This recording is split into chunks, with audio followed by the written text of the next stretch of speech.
Hey guys, welcome back. So good to see you all.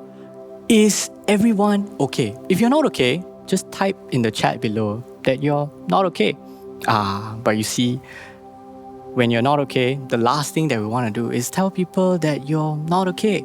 And that's why we're in this series called I Am Not Okay. Last week, Pastor Catherine shared a little bit of why sometimes we can be not okay because we're overwhelmed. We're overwhelmed. And she shared about the life of Prophet Jeremiah, where he was so overwhelmed because the task is too big and the turmoil in his heart is too great. And the only way out of it is when we learn to let go and let God. If you haven't checked out the message already, it's not too late to check it out on our Facebook page or on our YouTube page. And this week, I want to share with you why sometimes we can be not okay because it feels like it's never enough. It's never enough. I studied so hard. I put in all this time to try to get the good results. But I never got the results. No matter what I do, it's never enough. I worked so hard. I poured so much time and effort just to please my boss.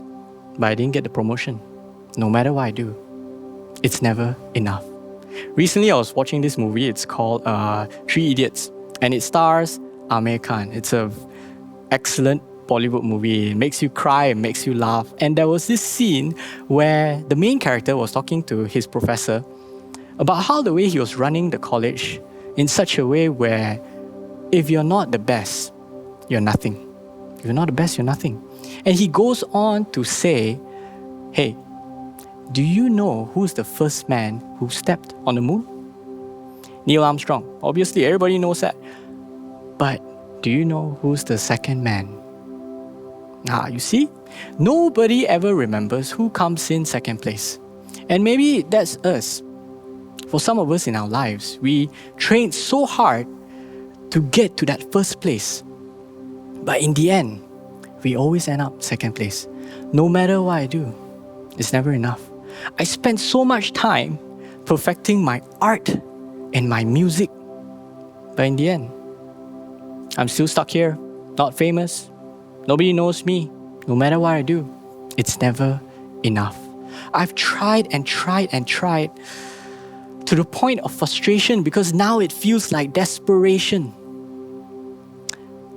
And it feels like I'm caught in this spiral where I take one step forward, but I get pushed 3 steps backwards. I try to go left, but I get pushed right. I try to go right, but I get pushed left. I don't know what to do anymore because no matter what I do, it feels like it's never enough. It's never enough. If that's you today, can I just let you know that you're not alone? That you're not alone. You see, King Hezekiah from the Bible, he went through a very similar situation in his life. He did all these things, but in the end, it feels like it's never enough. His life is greatly recorded in 2nd Chronicles and 2nd Kings. And let me start by taking you to 2nd Chronicles chapter 29, verse 1.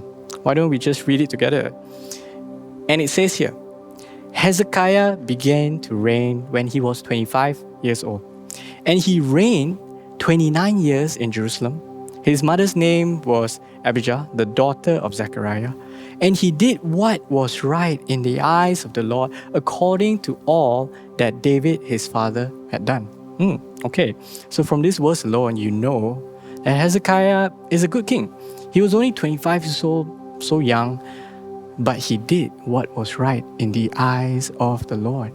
You see, before Hezekiah came into the picture, the previous king, his own father, King Ahaz, was so bad and so evil that he took his sons, burned them alive, and offered them as offerings. That is sick. That is so crazy. But because of that, he led the whole entire nation of Judah astray. Everybody sinned. Everybody is so evil, so broken. Nobody turned to the Lord. That's why Hezekiah knew that if he were to govern and rule these people right, he needed to start out right. He needed to start out right. How many of you know that it's so important to start out right? You see, in whatever projects or journey that we undertake, The beginning often tells of the end. Because when we let bad cultures seep in long enough, they grow and grow and grow. And by the time you're at a halfway point, it's so hard to steer a ship because of all these big and heavy baggages. That's why Hezekiah chose to start out right.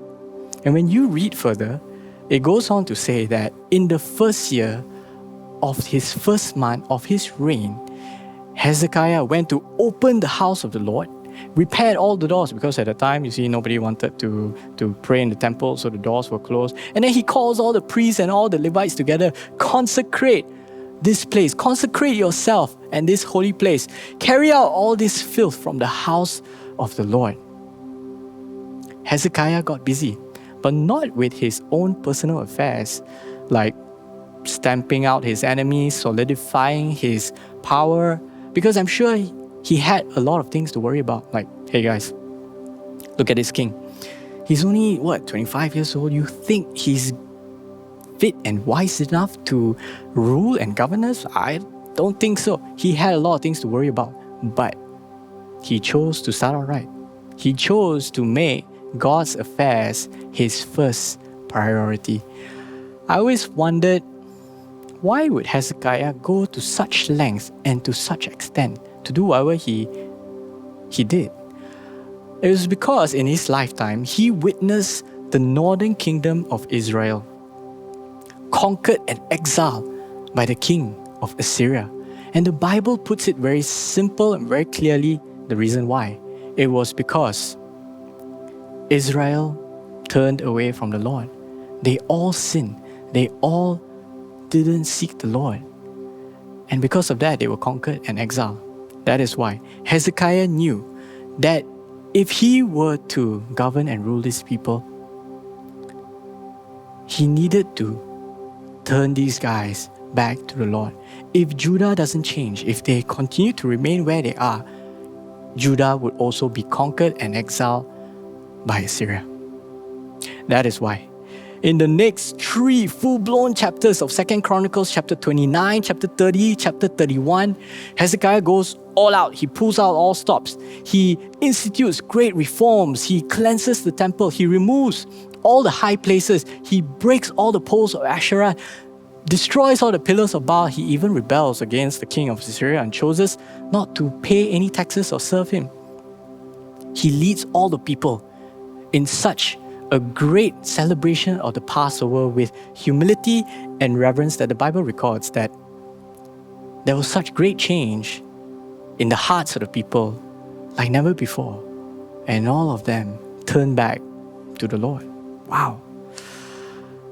Wow. By the end of chapter 31, when you go all the way down, you'll find that it says, Hezekiah, in everything that he did what was good, he did what was right, he did what was full of faithfulness. And everything that he did to serve the Lord, he did it with all his heart, and he prospered.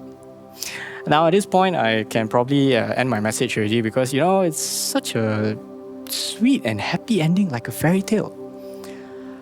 But no. You see in the next verse, in chapter 32 verse 1, it says, after these things and all these acts of faithfulness, Sennacherib, king of Assyria, came and invaded Judah and encamped against the fortified cities, thinking of how he can win them for himself. And if you don't know, you can probably look up who Sennacherib is. He's like this mighty warrior, this great Assyrian king, mighty conqueror on par to like Julius Caesar, Attila the Hun, Genghis Khan, or maybe Emperor Xerxes from the movie 300. This is Sparta, except there's no Sparta in Judah. But yeah, imagine such an unstoppable force coming against you, ready to attack you and to destroy you. What do you do? What do you do? And Hezekiah, he does anything like anybody would think of. He starts to build walls. He changed the flows of the water to deprive the Assyrian army when they came to invade. He makes a lot of weapons. He prepares for war. But even that, it seems like it's never enough. Because by now, eventually, Sennacherib conquers all the fortified cities around Judah. One by one, they fall. And the last remaining city is Jerusalem. As a last resort, Hezekiah goes to Sennacherib and he tells Sennacherib, hey, will you have mercy on me? Please withdraw from me. Whatever you want to impose on me, whatever taxes that you want to put on me, hey, just do it. And he pays Sennacherib 300 talents of silver, 30 talents of gold. But even that, it's never enough. It's never enough. You know, if you mess with me, I'm going to mess with you. If you rebel against me, I'm going to come and destroy you. Wow. At this point, Sennacherib is ready to attack and conquer Jerusalem, and Hezekiah is in deep, deep trouble. How many of you can relate? When you've tried and tried and tried, you've practiced, you've trained, you worked so hard, you poured in all this time and this effort, but yet it seems like it's never enough. It's never enough. I really like how verse 1 puts it. It says, after all these things and these acts of faithfulness, after all these things and these acts of faithfulness, wait, what? God, I thought that if I did all these things, you would protect us from being conquered by Assyria. I thought that if I did all these acts of faithfulness, you would save us from being exiled like Israel. God, I thought that if I prayed enough, you would answer my prayers by now. I thought that if I served you enough all my life as a Christian, I thought that you would bless me by now. Because it starts to feel like no matter what I do, it's never enough. Why is all this happening to me?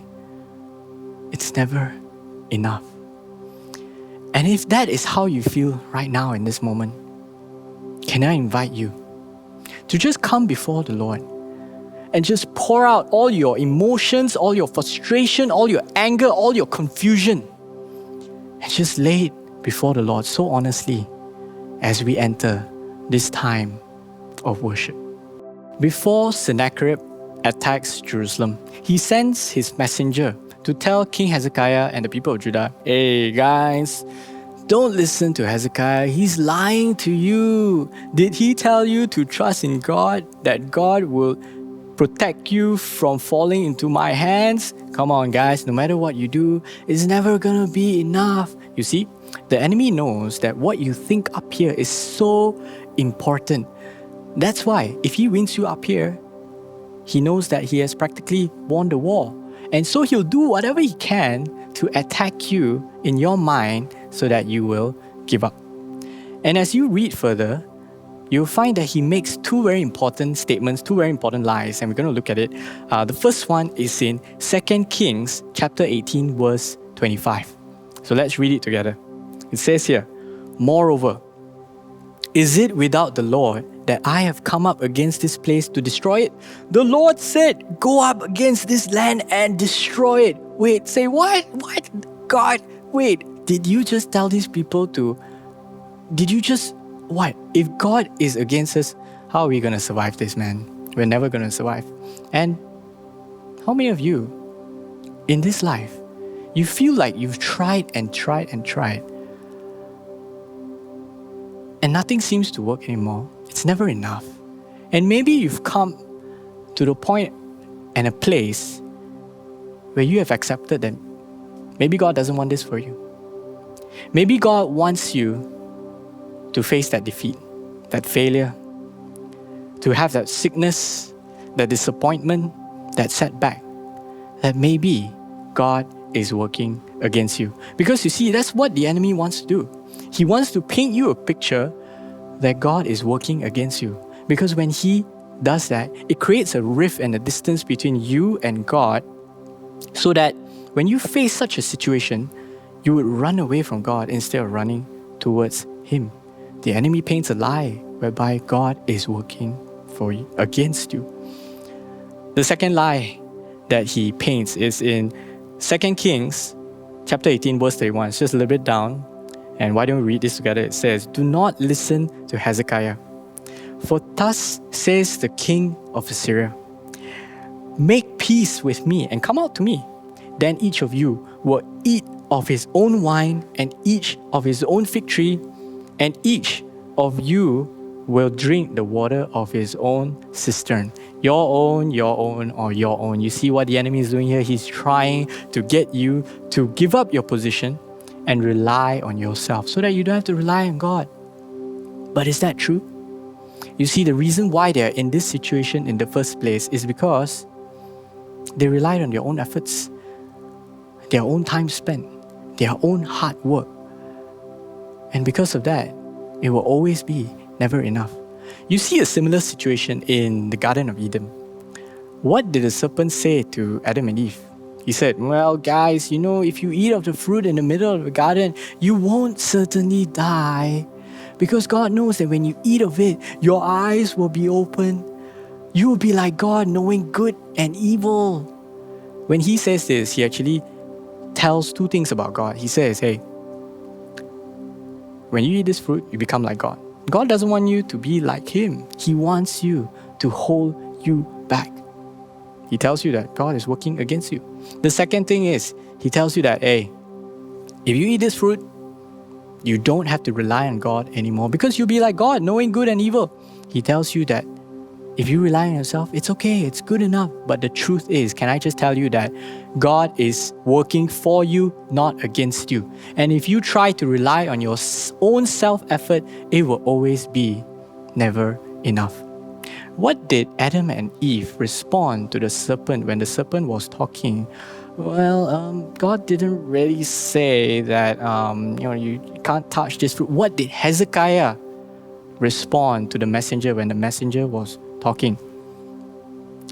You'll find that he didn't say anything. Don't respond. He told his men, hey, guys, don't answer him. Don't say anything. Stay silent. Stay quiet. And maybe that's something we got to do.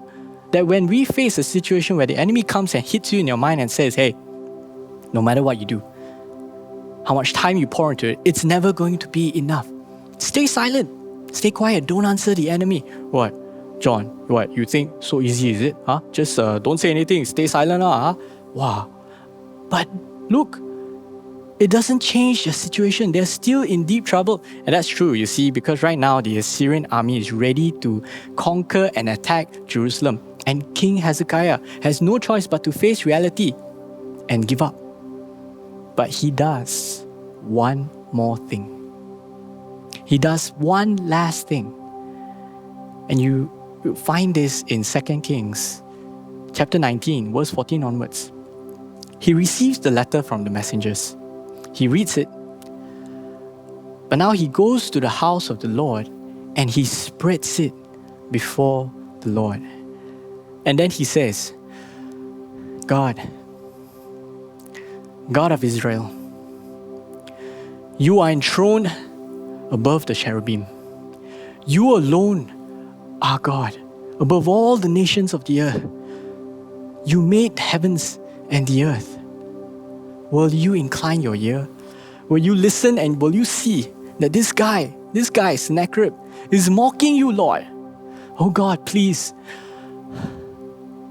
save us so that the whole world will know that you are God and God alone. Hezekiah finally goes to prayer because he finally realizes that it is no longer about his self-effort or what he thought he did or what he thought he didn't do, because all that will always be never enough. Hezekiah finally realizes that when he started out with God, he would end right with God. And he goes to the house of the Lord. He spreads out his never enough before the Lord. And he practically says, God, I don't know what to do anymore. I've tried and tried and tried. But everything seems like it's never enough. Will you take my never enough? because that's all I got. And the rest is history. You see, what happens next is that God speaks to Hezekiah through the prophet Isaiah. And he tells Hezekiah, hey, don't worry, don't be afraid. I've got you. That guy, Sennacherib, I will handle him. He will not take this city. I will defend this city and I will save it. And you and your folks, you will plant your own vineyards. You will eat your own fruits. You see how God is so good. He wants you to eat your own fruits and He wants you to plant your own vineyards. But not when you rely on yourself, but when you rely on God through Him and only Him. That's how good He is. And then the next thing that happens, an angel comes. He wipes out 185,000 Assyrian troops. Sennacherib runs back to his capital. He fails in the capture of Jerusalem. He dies at the hands of his own 2 sons. And Judah is saved. All because Hezekiah went one last time to pray, to worship, to spread out his never enough before the Lord. And God took it. God took his never enough and changed it to more than enough to break through his impossible situation right now, to break through the Assyrian army. You see, when you come to God and you lay out and you spread out your never enough, God can take that never enough and change it to more than enough.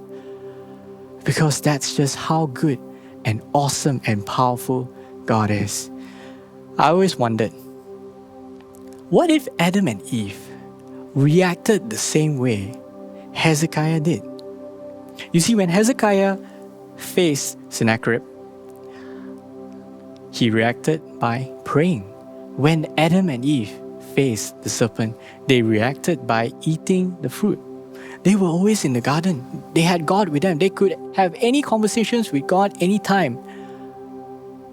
What if they had ran to God and told God all the things that the serpent had told them, how it was never enough? Maybe God would have spoken to them, just like how He spoke to Hezekiah. And I wouldn't be preaching to you here right today. But you see, it's amazing that the pattern is always the same. Throughout all history, the serpent would always come and try to lie to you and try to make you think otherwise. What, John, are you saying that we shouldn't pray, is it? We should just, we should just pray, is it? And just rely on God, is it? No. But you see, God gave you brains, hands and feet because He wanted you to create.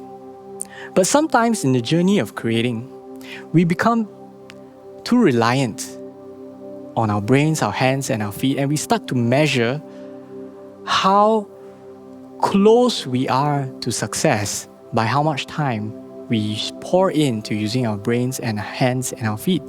And you see, when that happens, it becomes self-worship. Self-worship.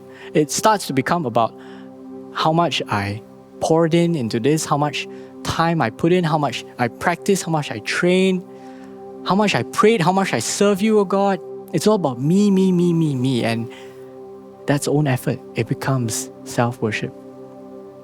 But when you turn to God, and you just come before the Lord and you just tell Him, hey God, it's not about how much I poured in, how much I trained, how much I practiced, how much I worked at this, how much I prayed, or how much I served you. But it's all about you. And it has always been about you. You see, when you do that, self-worship becomes God worship. And when self-worship becomes God worship, there is a supernatural change where God takes your never enough and makes it more than enough. He takes your never enough and makes it more than enough in whatever situation that you're facing in your life, in your relationships, your business, your health, your wealth, in all the impossible situations that you're going through, that when you tried, it was never enough, but in God's hand, it was more than enough. That is what God can do. So I want to invite you into a time of worship where you can just come before the Lord, but this time, spreading out your never enough before the Lord your God, just like Hezekiah did. And just be very honest. God, here's my never enough. Watch Him take your never enough and change it to more than enough today.